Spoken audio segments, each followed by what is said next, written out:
अरे, मेरा कोलेस्ट्रॉल तो ज्यादा है, बट मेरा वेट तो ज्यादा नहीं है। मैं तो इतनी एक्सरसाइज करती हूँ, फिर भी कोलेस्ट्रॉल कैसे बढ़ गया? और मैं तो खाती भी हमेशा हेल्दी हूँ, पर कोलेस्ट्रॉल ज्यादा कैसे हो गया? क्या अब मुझे कोलेस्ट्रॉल को कम करने के लिए दवाई खानी पड़ेगी? पर उसके तो काफी साइड इफेक्ट्स होते हैं। पर कहीं मुझे हार्ट अटैक तो नहीं हो जाएगा? अब से फैटी फूड खाना बिल्कुल बंद। ये सब कुछ आपको सुना सुना सा लग रहा है ना? अगर मैं आपको कहूं it's not cholesterol, it's your wrong understanding of your cholesterol report जो आपको स्ट्रेस देती है, डराती है and puts your heart at a risk, तब आप क्या कहेंगे? यस फ्रेंड्स, ज्यादातर लोगों को कोलेस्ट्रॉल की रिपोर्ट को समझना ही नहीं आता। Hi, this is Isha Vashisht and I am a dietitian. Let me tell you कि इन सारे कंफ्यूजन्स का एक ही जवाब है कि हमें कोलेस्ट्रॉल से डरने की जरूरत नहीं, बल्कि उसे समझने की जरूरत है। That's right. आज मैं आपको आपकी कोलेस्ट्रॉल रिपोर्ट को सही तरीके से एनालाइज करना बताने वाली हूं, और साथ ही साथ मैं आपके कोलेस्ट्रॉल से रिलेटेड सारे क्वेश्चंस, सारे मिथ्स और सारी कंफ्यूजन्स को भी दूर करने वाली हूं। So here we go. तो सबसे पहले जानेंगे क्या होता है ये कोलेस्ट्रॉल। दोस्तों, कोलेस्ट्रॉल को हम ज्यादातर फैट समझते हैं, क्योंकि कोलेस्ट्रॉल के टेस्ट का नाम होता है लिपिड प्रोफाइल टेस्ट। लिपिड यानी कि फैट, सो हम कोलेस्ट्रॉल को फैट समझते हैं। इसीलिए हम ये सोचते हैं कि जब हम मोटे होते हैं तभी हमें कोलेस्ट्रॉल की बीमारी होगी। पर दोस्तों, द फैक्ट इज पतले लोगों को भी कोलेस्ट्रॉल का प्रॉब्लम हो सकता है, क्योंकि एक्चुअल में cholesterol is not just fat, it is basically a lipoprotein. यानी कि ये दो पार्ट्स का बना होता है, fat and protein.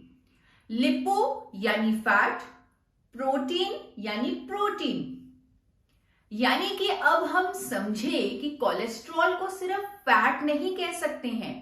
Within cholesterol यानी lipoproteins there are good and bad cholesterols, जैसे हम नाम अक्सर सुनते भी हैं, और जो एक्चुअल में उन लिपोप्रोटीन्स की टाइप्स होती हैं। But what are they really? एक लिपोप्रोटीन होता है HDL, जिसे गुड कोलेस्ट्रॉल बोलते हैं, जो है हाई डेंसिटी लिपोप्रोटीन। मतलब ऐसा मॉलिक्यूल जिसमें प्रोटीन की डेंसिटी ज्यादा और फैट की डेंसिटी कम। प्रोटीन की डेंसिटी ज्यादा होने की वजह से ये हमारे हार्ट पर प्रोटेक्टिव इफेक्ट देता है। दूसरा होता है LDL कोलेस्ट्रॉल, यानी लो डेंसिटी लिपोप्रोटीन, जिसे बैड कोलेस्ट्रॉल का नाम दिया जाता है। मतलब ऐसा मॉलिक्यूल जिसमें प्रोटीन की डेंसिटी कम होती है और फैट ज्यादा। बट इसे बैड कोलेस्ट्रॉल तब बोलना चाहिए जब ये जरूरत से ज्यादा हो जाए, क्योंकि LDL cholesterol also plays many vital roles, जैसे कि producing hormones, utilising vitamin D and other fat soluble vitamins which help your bones, nerves, metabolism, skin elasticity and build strong immunity. It is also a part of antioxidants and it creates energy. So as you can see दोस्तों, इसके काफी functions हैं, इसीलिए unnecessarily high LDL को ही हम bad cholesterol बोलेंगे। एक और टाइप ऑफ लिपोप्रोटीन होता है जो है VLDL, that means very low density lipoprotein. इसे वेरी बैड कोलेस्ट्रॉल का नाम मिलता है, मतलब ऐसा मॉलिक्यूल जिसमें प्रोटीन की डेंसिटी बहुत कम होती है और फैट की बहुत ज्यादा। There is one more thing जिसे जरूर चेक किया जाता है जब आपका लिपिड प्रोफाइल टेस्ट होता है, वो है triglycerides. Triglycerides that means fat के 3 मॉलिक्यूल्स जब कंबाइन होते हैं ग्लिसरॉल से तो बन जाता है triglycerides. So the fat in our blood keeps on moving in the form of triglycerides which may get deposited in liver. दोस्तों, high levels of triglycerides can put you at a risk of so many diseases. So इसका भी ideal level होना बहुत ही जरूरी है। देखिए दोस्तों, सही समय पर अपना लिपिड प्रोफाइल जानना बहुत जरूरी है ताकि हम टाइमली करेक्टिव एक्शन ले सकें। लेकिन हाँ, मैंने देखा है कि कई लोग सिर्फ टोटल कोलेस्ट्रॉल टेस्ट करवा लेते हैं और चिंता करने लगते हैं। Total cholesterol HDL, LDL, VLDL cholesterols का टोटल होता है। उसमें अच्छा कोलेस्ट्रॉल यानी कि HDL भी एडेड होता है। लेकिन क्योंकि टोटल कोलेस्ट्रॉल का रेंज आइडियली 200 से नीचे होना चाहिए, तो आप चिंता में डूब जाते हैं। देखिए दोस्तों, ऐसे केसेस भी होते हैं with people who exercise regularly that उनका टोटल कोलेस्ट्रॉल 200 से ऊपर होता है। बट इसमें वरी करने की एक्चुअल में कोई बात नहीं है, क्योंकि it could be because of high HDL यानी कि गुड कोलेस्ट्रॉल ज्यादा होने की वजह से वो ज्यादा है। देखिए, सही मायने में अपने ब्लड कोलेस्ट्रॉल लेवल के बारे में जानने के लिए आपको लिपिड प्रोफाइल टेस्ट ही करवाना चाहिए, ना कि सिर्फ टोटल कोलेस्ट्रॉल को मेजर। मैं यहाँ पे आपको ये भी बताना चाहती हूं कि लिपिड प्रोफाइल टेस्ट के लिए आपको कम से कम 8 घंटे का फास्ट करना पड़ेगा। याद रखें कि आपको टेस्ट से 24 घंटे पहले से ही शराब का सेवन नहीं करना है और कोई बहुत थकाने वाला काम भी नहीं करना है। अब मैं आपको बताऊंगी कि एक हेल्दी इंसान के लिपिड टेस्ट में क्या नॉर्मल वैल्यूज होती हैं। HDL यानी गुड कोलेस्ट्रॉल की मात्रा 50 mg/dL से ज्यादा की होनी चाहिए, 50 एंड अबव। जितनी ज्यादा उतनी अच्छी। LDL यानी कि बैड कोलेस्ट्रॉल की मात्रा एक हेल्दी इंसान में 100 के नीचे होनी चाहिए। VLDL कोलेस्ट्रॉल यानी वेरी लो डेंसिटी लिपिड्स 30 या मैक्सिमम 35 से कम होने चाहिए, बट जितना कम उतना बेटर। ट्राइग्लिसराइड्स 150 से नीचे, 150 से नीचे होने चाहिए, बट अगेन जितना कम उतना अच्छा। अलग अलग लैब्स अलग अलग रेंजेस बता सकती हैं, बट ब्रॉडली जो मैंने आपको बताई हैं, these are the ideal ranges. अब इन चारों को चेक करना है और यहां आप टोटल कोलेस्ट्रॉल के नंबर को इग्नोर कर सकते हैं, क्योंकि कई बार जो लोग जिम्स में वर्कआउट करते हैं, रेगुलर एक्सरसाइज करते हैं, उनका HDL ज्यादा होने की वजह से LDL कोलेस्ट्रॉल लिटिल हाई 100 से 125 के बीच, VLDL कोलेस्ट्रॉल 15 से 20 के बीच और ट्राइग्लिसराइड्स डबल डिजिट में होता है। अगर आपका भी प्रोफाइल ऐसा ही है जहां आपका HDL 50 से ऊपर है, ट्राइग्लिसराइड्स डबल डिजिट में और टोटल कोलेस्ट्रॉल हाई दिख रहा है, तो आपको बिल्कुल चिंता करने की जरूरत नहीं है। इसीलिए मैं टोटल कोलेस्ट्रॉल के नंबर को इग्नोर कर रही हूं। लेकिन हाँ friends, if you have HDL in the range of 30 to 35, यानी कि कम, VLDL कोलेस्ट्रॉल 30 एंड अबव है और ट्राइग्लिसराइड्स 150 से ऊपर हैं, तब आपका टोटल कोलेस्ट्रॉल ज्यादा है. Then you are putting your heart at a risk. Not even heart, ज्यादा triglyceride and VLDL cholesterol could be the reason for many other diseases like diabetes. क्योंकि जब ट्राइग्लिसराइड्स और VLDL कोलेस्ट्रॉल बढ़ेगा, insulin resistance will increase in the body and insulin resistance in the long run means diabetes. इसीलिए आपने देखा होगा बहुत लोगों को कोलेस्ट्रॉल की प्रॉब्लम के साथ डायबिटीज, बीपी, फैटी लीवर सब कुछ एक साथ ही होता है. आपका टारगेट क्या होना चाहिए? It should be HDL cholesterol बढ़े और ट्राइग्लिसराइड्स एंड VLDL कोलेस्ट्रॉल कम हो. अब ये टारगेट कैसे पूरा होगा?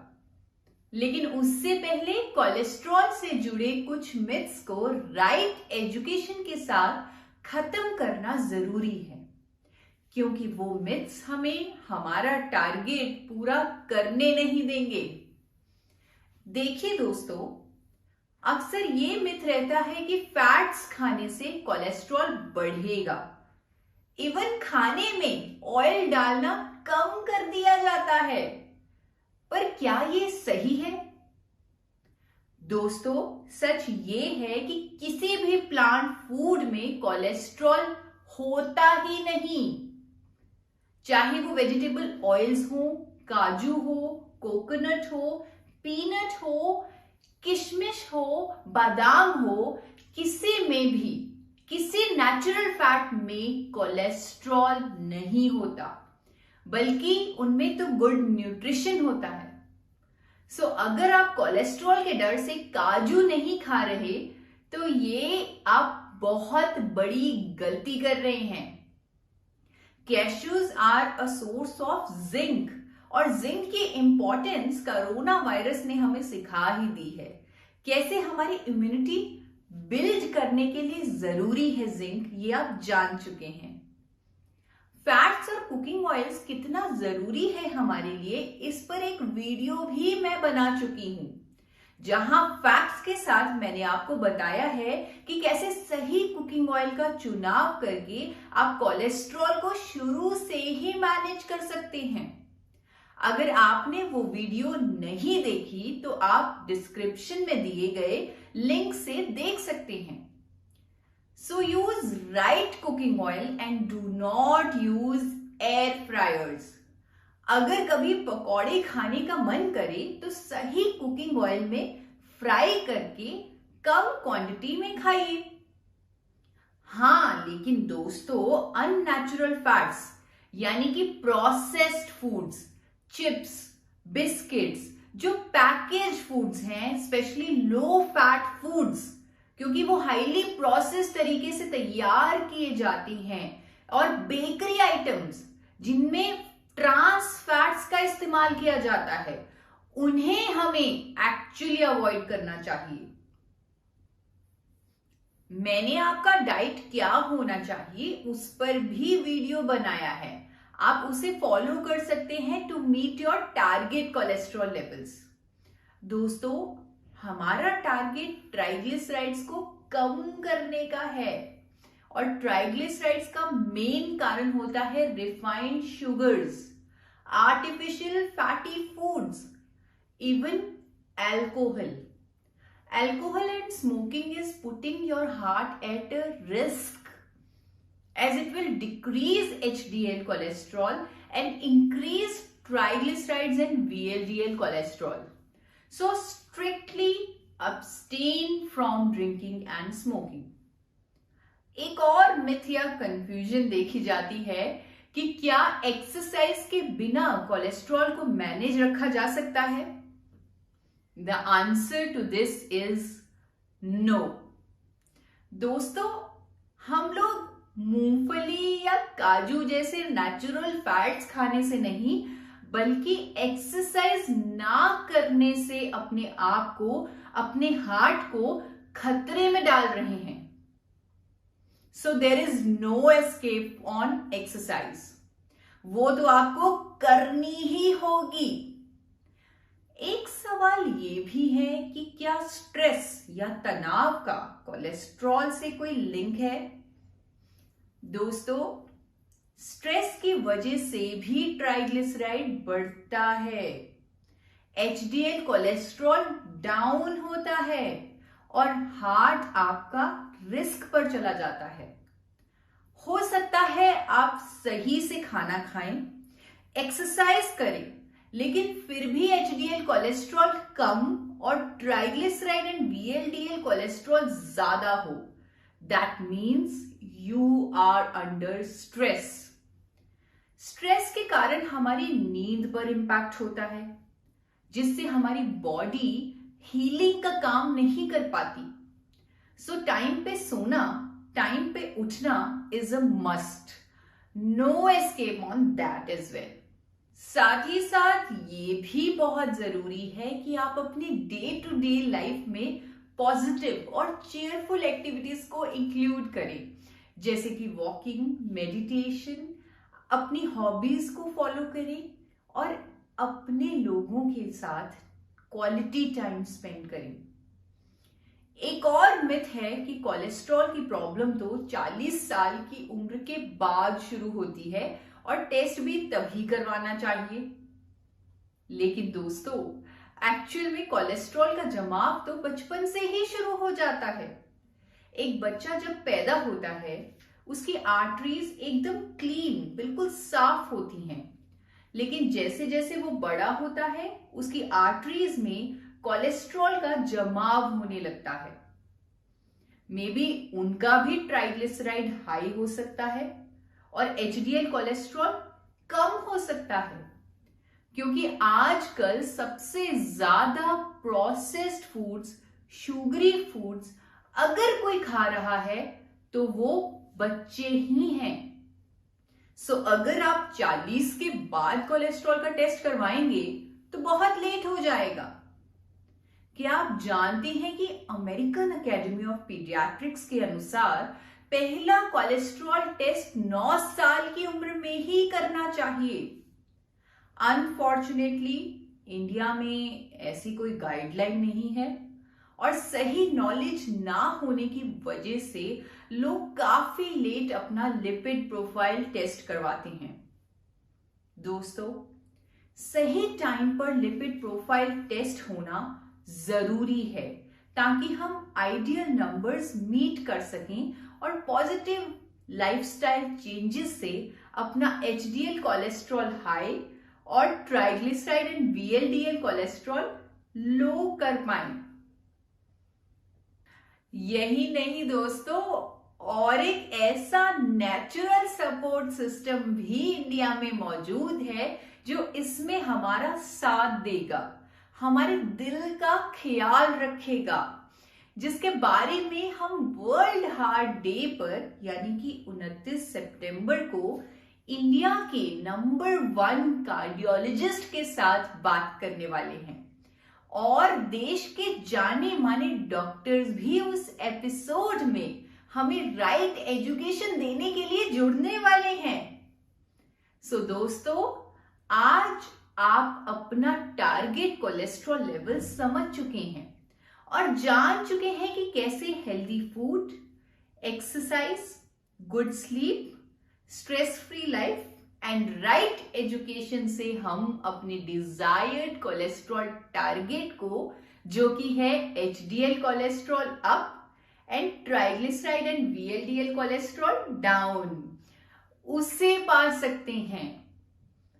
और बहुत जल्दी इसके एक नेचुरल सॉल्यूशन को जानने के लिए चैनल को सब्सक्राइब करना बिल्कुल ना भूलें, क्योंकि वर्ल्ड हार्ट डे पर इंडिया के सबसे बड़े एजुकेशन इनिशिएटिव में मैं डाइटिशियन ईशा वशिष्ठ आपके दिलों के लिए दिल से बहुत सारी जानकारी लाने वाली हूं।